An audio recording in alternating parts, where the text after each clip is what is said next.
Okay, this is your mom's old computer. She's got your grandma's now, and I'm redoing this from scratch and making a little video to go along. So I've got the thumb drive in here. It's pretty much the same as yours. Mine's got more files on it, but those. To get into it, you have to set your computer up to boot from the thumb drive, and you can either do that through BIOS by going in and selecting your boot order, or a lot of computers have a way to temporarily bring up a boot menu where you just choose one time what to boot from. And that's what I'm doing here. On this computer, you turn it on and you start tapping escape. And that pauses startup. And then I choose F9 for boot device options. So I click the F9 button. Okay, that's not the one I wanted. That was the BIOS, by the way. I must have hit the wrong F key. So I'm hitting escape again, just tapping it, tap, tap, tap, until it comes up. There we go. Okay, I must hit F10. Let me look at it a little closely. Okay, so I'm hitting F9 this time for sure.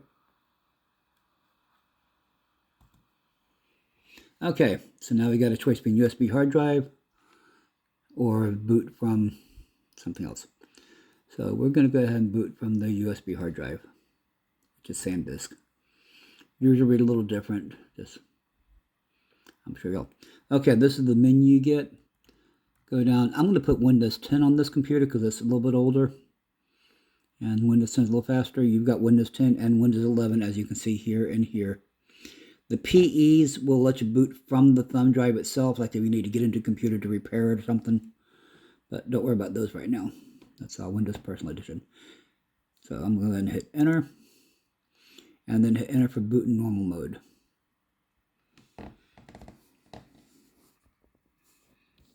So it's coming up.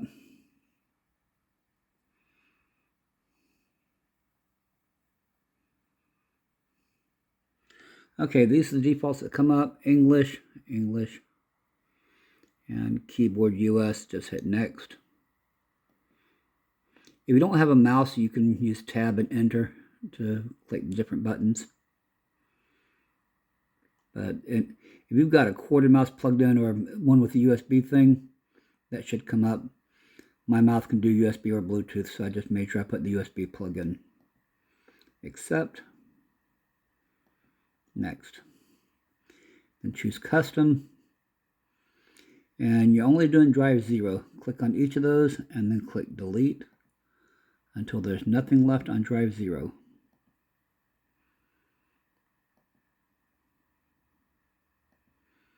Delete, nothing left on drive 0. Delete,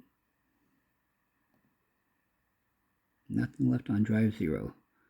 When you install, it's going to create its own structure. So drive 0, drive 1 is the thumb drive. You don't want to take anything off there. So I'm about to sneeze. Okay. A little phone quake. Hit next. Okay, and that's going to copy. From this point on, it's mostly automatic. So,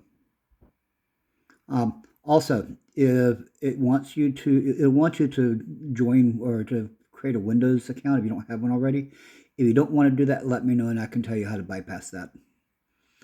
But from here on, it'll be pretty much automatic. If you set your USB, if you set the boot from USB in your BIOS, then when it gets ready to reboot, you need to pull the thumb drive out or it's going to try to reboot from it again. So I'm going to put this up on YouTube and send you the link. Of course, by the time you're seeing this, you'll know that already.